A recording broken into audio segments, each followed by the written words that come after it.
Ito, sige. Hello, good morning. Welcome to Bigasan ni Ate. You're in my vlog, Ate. Hello, Kuya. Good morning. Diba? Pang-content lang. Oo. Pero talaga bibili akong bigas. Hindi na sa pang-content na mali. Akala ni Ate, nagtatanong lang ako para hindi bibili akong bigas. Oh, ito na lang. Ilan? Bali, 5 kilo. 5 kilo. Kasi yung anak ko lang naman ang kakain. Diet ako, Ate. Saging ang binili ko sa sarili ko.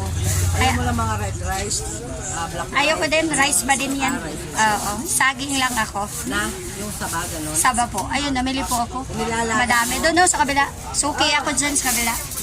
Ayun. Kasi yung anak ko lang ang nakain ng kanin. Umalpin niyo malalamang. Kumakain man ako ng kanin, pero bihira. O, diba? So, dito kay ate, marami siyang bigas, iba-iba ang kilo. Eh, ano yung sinasabi sa TV Patrol na bababa na daw yung bigas? Ito yung magiging 40 plus. So, anong klaseng bigas to? Wala, mga regular rice lang yan. Regular rice. Pero ito yung sinasabi sa balita, na bababa daw ang bigas. Depende kasi merong mga mahigit, merong durog, gano'n. Pero 40 plus nga, kasi yun yung napapanood ko sa balita eh.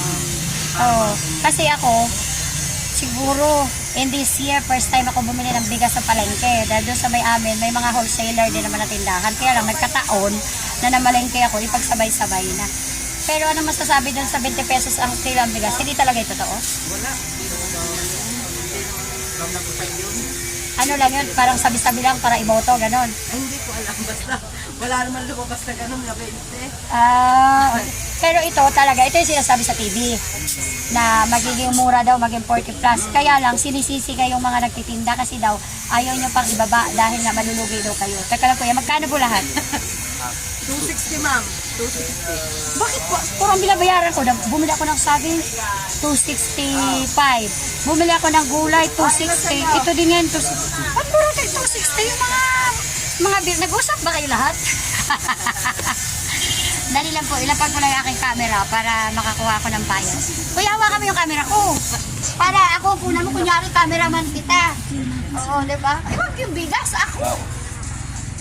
Ay, nakaharap pala sa'yo ko. Oo, hawakan mo yung camera ko dahil magbabayad ako. Oo, kasi kanina bumili ako saging, nagbayad na ako, kakakamera ko, kanina ko makalimutan ng saging. Diba? Natulot at 180, tatlo. vlogger pala sa'yo. Vlogger pala. Yes, habang namamalengke ako, at least, may content na ako. O, diba? O, shoutout lang po yung cameraman ko. Lagi kayo Ay. magkaano ma'am.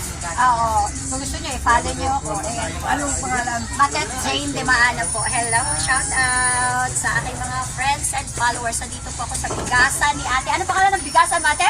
Lisa. Ha? Lisa. O, Lisa Rice Store. Dito po ito sa Las Piñas sa Cote Palengke. O, diba? Yan mo yung damit ko, napakahaba. Talaga ano, dahil pag pupunta akong palengke, ganito talaga ang suot.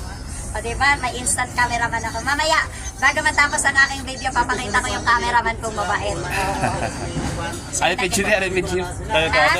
I'm Facebook page mo yun ba? Oo, sige. Ano yun? I-follow niya ako. Matet Jane, di ba? O, sige, ito, hawakan ko ha. Ayan, ito yung nagka-camera sa akin. Shout out. Oo, di ba? I-follow niya daw ako, di ba? Kahit sa palengke, nangunguha ako ng follower. Ayan si ate, oh. Ayan.